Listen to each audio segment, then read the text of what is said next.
Gonna run through the stuff that we pack. So motorcycle adventure, of course, we've got a motorbike jacket here. I've removed the armor from it. It's got some sort of inbuilt padding in the shoulders and stuff, but I want it to be light and not bulky, and I want to be able to shove it in a bag or overhead locker on the plane or whatever. It doesn't necessarily need to be waterproof. That one's sort of water resistant. Some good quality waterproof winter motorcycle gloves.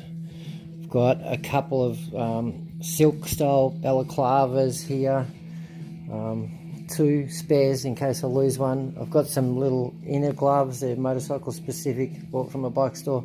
Inner gloves to go inside those for when temperatures get under 0 degrees at altitude.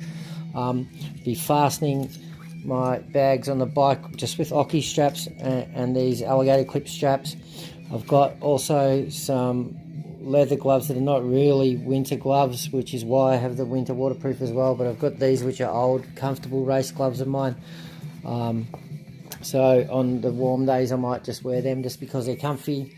Then just a beanie. I like to just bring one of my own, even though I'll probably buy one there. I've got a neck warmer here. High vis for when we're in the big cities and there's a million bikes around. You want to be able to see each other. We don't want to lose anyone in a big city like Kathmandu or Pokhara.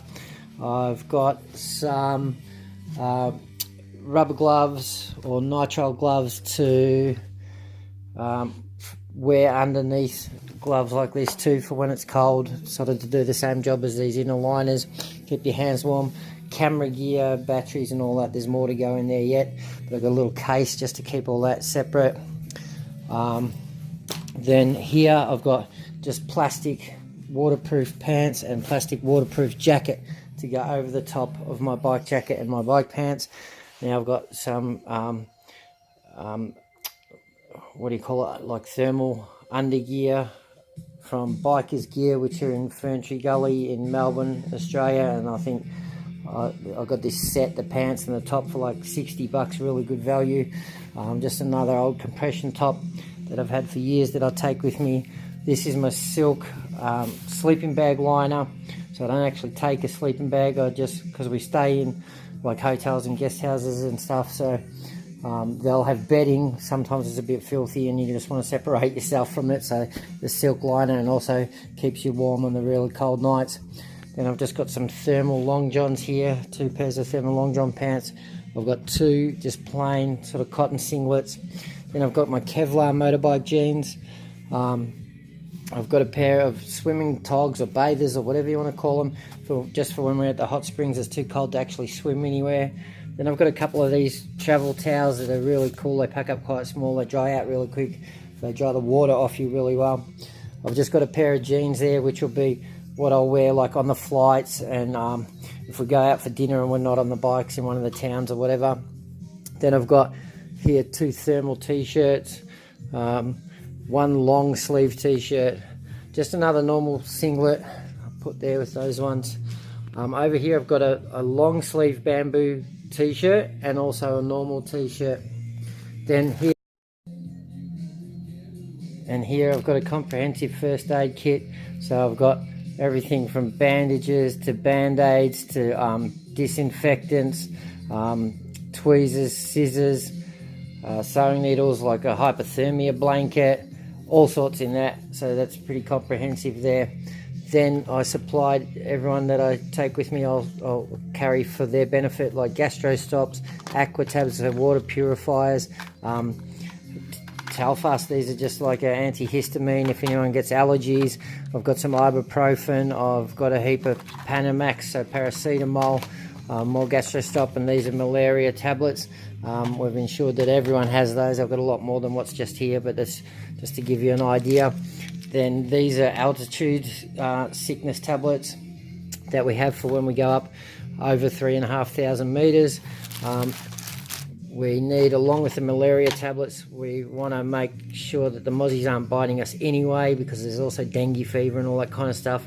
So I've got some good quality Bushman's here, which is 80% DEET, heavy duty stuff, really good. Hand sanitizer, which we'll insist that everyone uses all the time. So every time we get off the bikes, we're going to get a snack, or we're going to get a meal.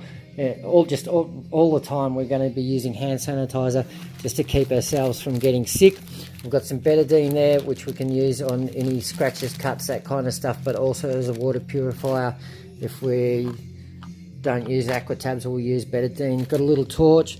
A lot of toilets that you go into, it can be broad daylight, and you go in the toilet in the back of a little tea shop or whatever, and it's pitch black, you can't see anything, so we'll carry a torch on us at all times.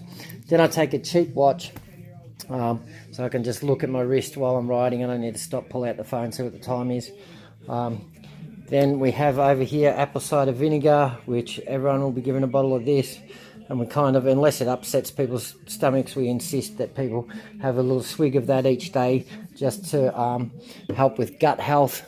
Then here I've got a bunch of large sandwich Ziploc bags, which I'll keep stuff in like this. Anything that can get squeezed out of its container or bottle or make a mess of the clothing and the other stuff in the bag. So, and that's almost it. The only thing that's not there is sort of my jocks and socks. So jocks and socks will go in with all that, and all of that will fit into these two bags just perfectly. There'll actually be a little bit of space left over. It looks sort of like a lot there, but it'll fit. I know it does. Yeah, it'll fit quite nicely into these two bags. This is what I'll strap to the back of the bike. Sometimes I'll wear this one. This will be what I access during the day, each day as we're riding. So anything that I think I want to get to during that day, that'll go in that, and I'll wear it on my back, or alternatively I can strap it to the top of that bag as well. So that's how we pack. That's how we ask tour participants to pack as well. And of course I've got just a little pretty rudimentary toolkit here. I've got, you know, all the basic metric stuff, like so 8, 10, 11, 12, 13, 14, 17 mil sockets, some pliers, some pointy nose, those same sort of size spanners, a couple of screwdrivers, Phillips and flats, a shifter, yeah, just a few bits and pieces like that, a couple of Allen keys, a 6 and a 5 mil, just the typical stuff that you find on the metric bikes, just like your Jap bikes. So anything, you know, bar a cam chain spitting or some drastic internal engine damage, I should be able to, anything else I should be able to repair to a reasonable extent on the side of the track with what I've got here. Hopefully, I'm not quite sure, but I think that I'll come under my 30 kilo checked baggage limit and my 7 carry-on. So yeah, that's it. That's how we pack.